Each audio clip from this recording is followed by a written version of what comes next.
Welcome to YSM news channel. Mittal మీద తల్లి ప్రేమ, Visakha steel మీద చంద్రబాబు సవతి తల్లి ప్రేమ. విశాఖ స్టీల్ ప్లాంట్ పై కేంద్ర రాష్ట్ర ప్రభుత్వాలది సైలెంట్ కిల్లింగ్ అని మిట్టల్ స్టీల్ ప్లాంట్ కి చంద్రబాబు దురంధర్ అయితే వైజాగ్ స్టీల్ కి కల్నాయక్. ఉగాదికి ఇచ్చింది జాబ్ క్యాలెండర్ కాదు, జోక్ క్యాలెండర్. కొన్నంత రాగం తీసి కూసింత పాట పాడారు అన్నారు YS Sharmila Reddy. Mittal steel plant స్థాపన హర్షణీయమే. రాష్ట్రానికి పరిశ్రమలు వస్తాయంటే ఎవరు కాదనరు. కానీ మిట్టల్ స్టీల్కి 25,000 కోట్ల రాయితీల, 9% 15 ఏళ్ల పాటు రాష్ట్ర వాటా కింద జీఎస్టీ మినహాయింపుల, ఎలక్ట్రిసిటీ కింద యూనిట్కి ₹1 రాయితీన, ఇంత పోర్ట్ ఇచ్చారు, కావలసిన నీళ్ళు ఇచ్చారు. ఒక ప్రైవేట్ స్టీల్ ప్లాంట్ మీద పాలకులకు ఇంత శ్రద్ధ ఉంది. కానీ public sector industry Vizag steel మీద, ఫ్యాక్టరీ మీద ఎందుకు లేదని విశాఖ స్టీల్ మీద పెట్టకపోవడం బాధాకరం. 32 మంది బలిదానాలతో ఏర్పడింది విశాఖ ఉక్కు. దేశంలోనే విశాఖ ఉక్కు ఆనాడు నెంబర్ 1. 35,000 మంది ఉద్యోగాలు చేసేవాళ్ళు, 33,000 మంది భూములు త్యాగాలు చేస్తే వచ్చింది విశాఖ ఉక్కు. ఇప్పటి వరకు విశాఖ ఉక్కు డిమాండ్లు సాధన కాలేదని, మిట్టల్ స్టీల్ కోసం కేంద్ర రాష్ట్ర ప్రభుత్వాలు దిగివచ్చాయని, మిట్టల్కి భారీగా వారాలు ప్రకటించారు అని కేంద్ర మంత్రి మిట్టల్ భూమి పూజకొచ్చి తూతు మంత్రంగా విశాఖ స్టీల్ ప్లాంట్కి వెళ్లారు. కానీ ఒక్క హామీ అయినా ఇచ్చారా? విశాఖ స్టీల్ ప్లాంట్ డిమాండ్లపై ఒక్కటైనా పరిష్కరిస్తామని హామీ ఇచ్చారా అని మిట్టల్ మీద తల్లి మీద, విశాఖ స్టీల్ మీద సవతి తల్లి ప్రేమ, విశాఖ ఉక్కు మీద ఇంకా ప్రైవేట్ కత్తి వేలాడుతుందని, విశాఖ స్టీల్ ప్రైవేటీకరణ లేదు అని ఒక్కరంటే ఒక్కడు కూడా హామీ ఇవ్వలేదని అన్నారు. వైజాగ్ స్టీల్ ప్లాంట్ పోర్టును మొత్తం ఆదానికి అప్పగించారని, సొంత పోర్టు కావాలని అడిగితే ఎందుకు పట్టించుకోరని వైఎస్ షర్మిల ప్రశ్నించారు. ఇన్ని ఖాళీలు ఉంటే భర్తీ చేయడానికేంటి? జాబ్ క్యాలెండర్ పేరుతో ఎందుకు మోసం? వచ్చే 3 ఏళ్లలో భర్తీ చేస్తామంటే ఏడాదికి 50,000 అయినా ఇవ్వాలి కదా. బిడ్డలు లక్షలు పోసి కోచింగ్ సెంటర్ల వద్ద కుస్తీ పడుతున్నారని వైఎస్ షర్మిల అన్నారు. Department 13,000, health department 26,000, agricultural department 3,000, others 15,000. Total job vacancies 1,80,000. మరి ఎటుపోయాయండి ఉద్యోగాలన్నీ? 1,80,000 ఖాళీలు పెట్టుకుని మీరు 10,000 ఉద్యోగాలకే జాబ్ క్యాలెండర్ ఇస్తామంటే ఎలా చెల్లుబాటు అవుతుంది? జగన్మోహన్ రెడ్డి గారైనా చంద్రబాబు గారైనా ప్రతి January 1st కి జాబ్ క్యాలెండర్ అంటారు. ఎలక్షన్లు వచ్చినప్పుడల్లా ఎలక్షన్లు అయిపోతాయి, ప్రతి January 1st కూడా అయిపోతుంది.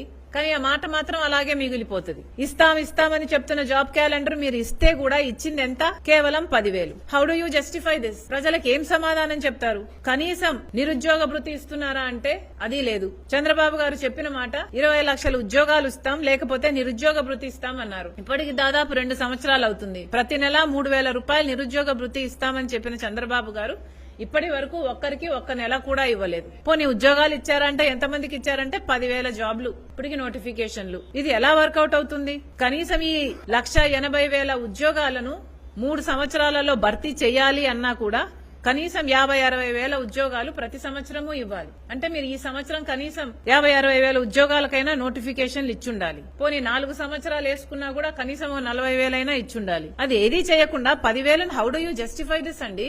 బిడ్డలు చాలా డిసప్పాయింటెడ్ గా ఉన్నారు. చాలా మంది ఉద్యోగాలు వస్తాయని ఎదురు చూస్తున్న వాళ్ళంతా ట్రైనింగులు తీసుకుంటున్నారు, డబ్బులు ఖర్చు పెట్టుకుంటున్నారు, ఊర్లో వదిలేసి ట్రైనింగ్ సెంటర్ల దగ్గర పడి మరీ చదువుకుంటున్నారు. తీరా చూస్తే మీరు ఇంత డిసప్పాయింట్ చేయడం ఇస్ వెరీ వెరీ బ్యాడ్. అసలు ఎంత మంది బాధపడుతున్నారో మీరు ఒకసారి ఆలోచన చేయాల్సిన అవసరం ఉంది. అదే కాదు, మీరు ఎలక్షన్లప్పుడు ఏజ్ లిమిట్ 42 నుంచి 46 కి పెంచుతామన్నట్టున్నారు. అది కూడా చేసినట్టు లేరు ఇంతవరకు. అది కూడా చేయాలని డిమాండ్ చేస్తున్నాం. దయచేసి ఇంకా జాబ్స్ ఇవ్వాల్సిన అవసరం ఉంది. ఇవన్నీ ఎన్నైతే ఖాళీగా ఉన్నాయని చెప్తున్నారో మీ మంత్రులే చెప్పారో ఆ డిపార్ట్మెంట్స్ లో ఈ 1,80,000 ఉద్యోగాలు ఎప్పుడు భర్తీ చేస్తారో ప్రజలకు ఒక వైట్ స్టేట్మెంట్ ఇవ్వాల్సిన అవసరం చంద్రబాబు గారికి ఎంతైనా ఉంది. నిన్న అనకాపల్లి జిల్లాలో నక్కపల్లి దగ్గర మిట్టల్ అండ్ నిపాన్ స్టీల్ ఒక జాయింట్ వెంచర్ స్టీల్ ప్లాంట్ ని ప్రారంభించడం జరిగింది. దీనికి ముఖ్యమంత్రి గారితో సహా మొత్తం మంత్రులంతా వెళ్లి కొబ్బరికాయ కొట్టడం జరిగింది. ఇది చాలా గొప్ప స్టీల్ ప్లాంట్ అని, దీన్ని తీసుకురావడంలో లోకేష్ గారి కృషి ఉందని, ఇది ఒక మణిహారం అని, స్పీడ్ ఆఫ్ బిజినెస్ కి ఇది నిదర్శనమని చాలా గొప్పగా దీని గురించి చెప్పుకోవడం జరిగింది. ఈ ప్లాంట్ కి 5,500 ఎకరాలు భూమి ఇవ్వడం జరిగింది, అందుకు బదులుగా ఇవ్వటం జరిగింది. అంతేకాదు ఈ ప్లాంట్ కి 18% జీఎస్టీ ఉంటే దాంట్లో 9% సెంట్రల్, 9% స్టేట్ జీఎస్టీ ఉంటే 15 సంవత్సరాల పాటు 9% స్టేట్ జీఎస్టీకి మినహాయింపు కూడా ఇచ్చారు. ఎలక్ట్రిసిటీ సబ్సిడీ ఇదే నెలకి 350 కోట్లు చేస్తుందని ఒక అంచనా. ఇలా పెద్ద పెద్ద రాయితీలు ఎన్నో, ఇంకా క్యాప్టివ్ పోర్ట్ అయితేనేమి, లేక నీళ్లు విశాఖ స్టీల్ కు ఇస్తున్న నీటి వాటాలో దీనికోసం ఇంకా డైవర్ట్ చేయడం అయితేనేమి, ఇలాంటివి ఎన్నో రాయితీలు ఈ ప్రైవేట్ స్టీల్ ప్లాంట్ కోసం కేటాయించడం జరిగింది. ఒక ప్రైవేట్ స్టీల్ ప్లాంట్ మీద పాలకులకి ఇంత శ్రద్ధ ఉంది, కానీ ఒక పబ్లిక్ సెక్టర్ యూనిట్ మీద, విశాఖపట్నం స్టీల్ మీద ఎందుకు లేదు అన్నదే బాధాకరం. 32 మంది ప్రాణత్యాగం చేస్తే వచ్చింది విశాఖపట్నం స్టీల్. ఆ రోజుల్లోనే తర్వాత కాలంలో కూడా ఇది భారతదేశంలోనే అతిపెద్ద స్టీల్ ప్లాంట్ గా నిలబడింది. At one point in time, it was a very good profit-making company also. ఒకప్పుడు 35,000 మందికి ఉద్యోగాలు ఇచ్చిన కంపెనీ. ఇంతమంది ప్రాణత్యాగాలతో ఇంకా వేల మంది భూములు త్యాగాలు చేస్తే వచ్చింది ఈ కంపెనీ.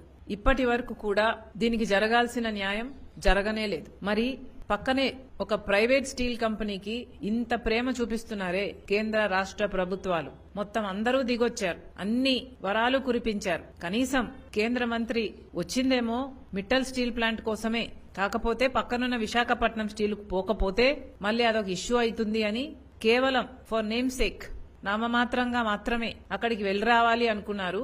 నామమాత్రంగా మాత్రమే వెళ్ళొచ్చారు.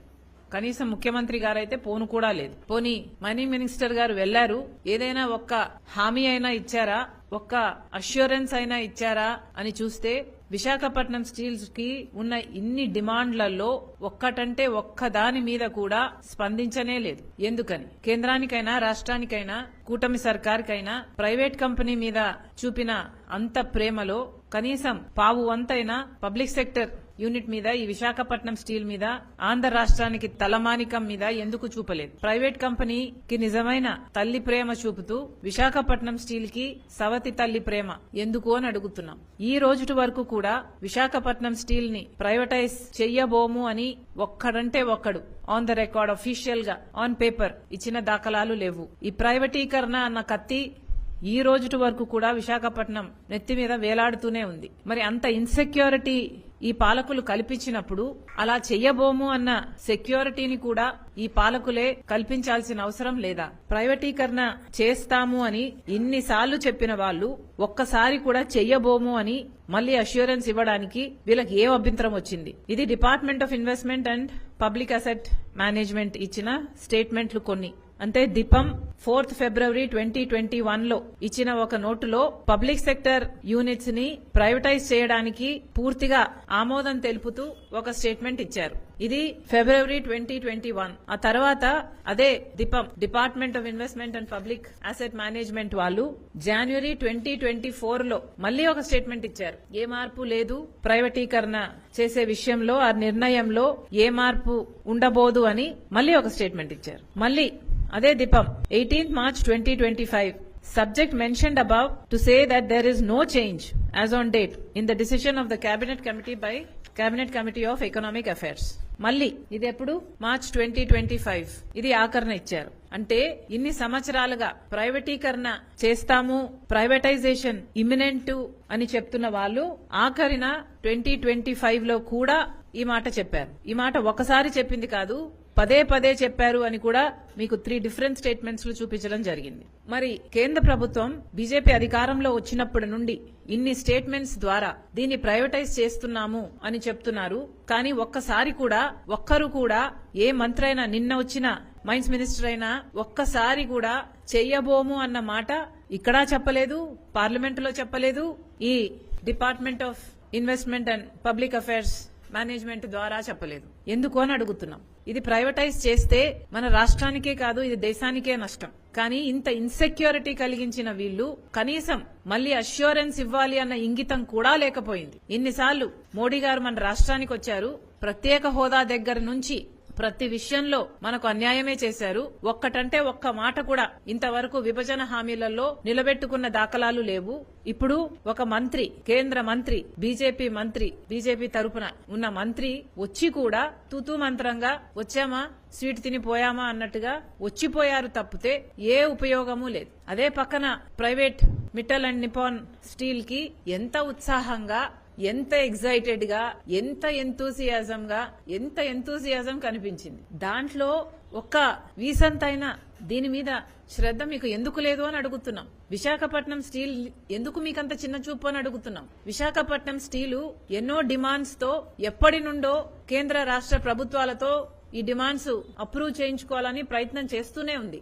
ఎందుకంటే అదొక మంచి ప్లాంట్ కాబట్టి దానికి కావాల్సిన కొంచెం ప్రోత్సాహం ఇస్తే అది ఒక ప్రాఫిట్ మేకింగ్ కంపెనీగా అయ్యే అవకాశాలు ఉన్నాయి కాబట్టి, ఎందుకంటే ఇంతకు ముందు అలా జరిగింది కాబట్టి. At one point in time it was a great profit making company. మళ్లీ ఆ స్థితికి రావాలి అని వాళ్ళు చేస్తున్న న్యాయమైన డిమాండ్లలో ఒక్కటంటే ఒక్కటైనా నెరవేర్చారా?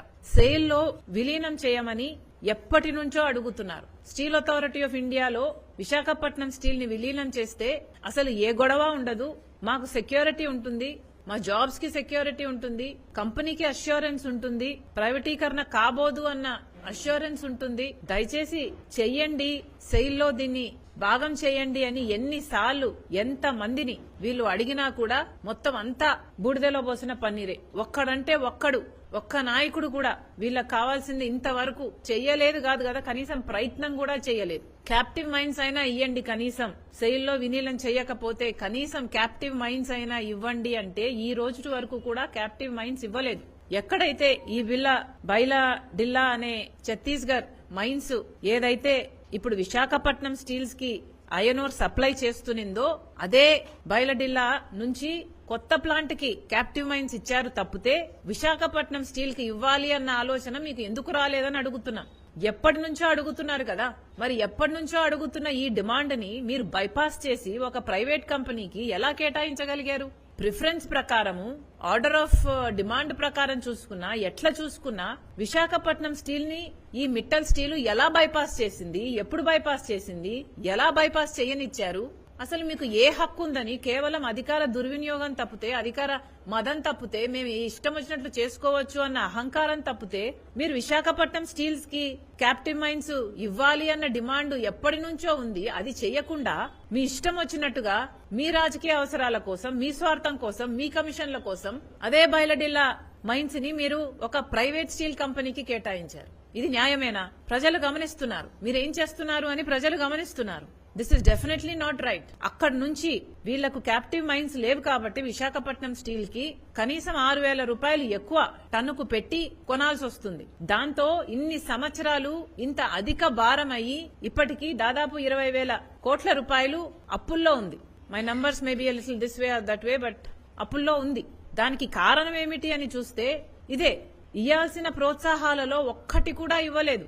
సెయిల్లో విలీనం చేయరు, క్యాప్టివ్ మైన్స్ ఇవ్వరు, దేంట్లోనూ రాయితీలు ఇయ్యరు. ఈ ప్రైవేట్ కంపెనీకి ఇన్ని రాయితీలు ఇచ్చారే, ఆ రాయితీలలో ఏ రాయితీ వైజాగ్ స్టీల్ కి లేదు. 3 సంవత్సరాలు మాత్రమే ట్యాక్స్ హాలిడే మాకు ఇయ్యండి అని ఎప్పటి నుంచో అడుగుతున్నారు. ఇప్పుడు 15 సంవత్సరాలు స్టేట్ జీఎస్టీ ఎలాగైతే మిట్టల్ స్టీల్ కి రాయితీ ఇచ్చారో అలాంటి రాయితీ వైజాగ్ స్టీల్ కి ఎందుకు ఇవ్వకూడదు? వీళ్ళు అడిగిందల్లా 3 సంవత్సరాలే, కనీసం అదైనా ఇచ్చారా? ఇప్పటి వరకు దానికి కూడా దిక్కులేదు. సమాధానం చెప్పాల్సిన అవసరం ఉంది. బీజేపీ అయినా, రాష్ట్ర ప్రభుత్వం అయినా, కూటమి సర్కారు సమాధానం చెప్పాల్సిన అవసరం ఉంది. మైన్స్ కేటాయింపుల విషయంలో అయితేనేమి, ఈ ట్యాక్స్ హాలిడేలో అయితేనేమి ప్రజలకు సమాధానం చెప్పాల్సిన అవసరం ఉంది. మిట్టల్ మీద మీకు ఎందుకంత ప్రేమ? విశాఖపట్నం స్టీల్ మీద ఎందుకంత సవతి తల్లి ప్రేమ? సమాధానం చెప్పాల్సిన అవసరం ఉంది. అదే కాదు, క్యాప్టివ్ పోర్టు కూడా కావాలి అని ఎప్పటి నుంచో అడుగుతున్నారు. వీళ్ళకి ఇవ్వాల్సిన పోర్టును తీసుకెళ్లి అదానికి ఇచ్చారు. దాంతో ఇంతకు ముందు అయ్యే ఖర్చు కంటే ఇప్పుడు ఇంకా ఎక్కువ ఖర్చు అవుతుంది ట్రాన్స్పోర్టేషన్ కి. అది మళ్ళీ అధిక భారమే. పోనీ ఎలక్ట్రిసిటీ రాయితీ ఇచ్చారంటే అది లేదు. ఒక్క రకంగా కూడా సహాయం చేయలేదు, ఒక్క రకంగా కూడా ఆదుకోలేదు. మొన్న ఇచ్చామంటున్నారే 11,500 కోట్ల రూపాయలు సహాయము, అది కూడా ఒక చేత్తో ఇచ్చారు, ఒక చేత్తో తీసుకున్నారు. అది కూడా విడతలుగా ఇచ్చారు. కానీ మొత్తం డబ్బులు కూడా ప్లాంట్ అభివృద్ధి కోసం వాడలేదు. అప్పులుగా ఇచ్చారు, మళ్ళీ అప్పులు తీసుకుంటున్నాం అన్నట్టుగా రాయితీగా ఇచ్చారు. లోన్స్ ఉన్నాయి కట్టాలి అని అది వెంటనే తీసుకున్నారు. అసలు కొన్ని గంటల టైం కూడా ఇవ్వలేదు. అది ఎంప్లాయీ బెనిఫిట్ కోసం వాడలేదు, ప్లాంట్ అభివృద్ధి కోసం అంతకంటే వాడలేదు. కేవలం 10,000 కోట్ల రూపాయలు సహాయం చేయండి, కొత్త ఎక్విప్మెంట్ కొంటే 7.5 మిలియన్ టన్లు మేము అధికంగా ఉత్పత్తి చేయగలము అని ఎన్నిసార్లు చెప్పినా ఇంతవరకు సహాయం చేయలేదు. పోనీ మీరు ఇచ్చిన డబ్బులు దానికైనా ఖర్చు పెట్టనిచ్చుంటే ఆ ప్లాంట్ అయినా బాగుపడేది. కానీ అది కూడా చేయలేదు. మీ ప్లాన్ అలా డబ్బులు ఇవ్వాలి, మళ్ళీ డబ్బులు తీసుకోవాలి. To begin with it self you began with such a plan. ఇచ్చారు, తీసుకున్నారు. మీరు చేసిన మేలెక్కడా? విశాఖపట్నంకి మేలెక్కడ జరిగింది? ఇది ముమ్మాటికి మీరు మేలు చేసింది కాదు. మళ్ళీ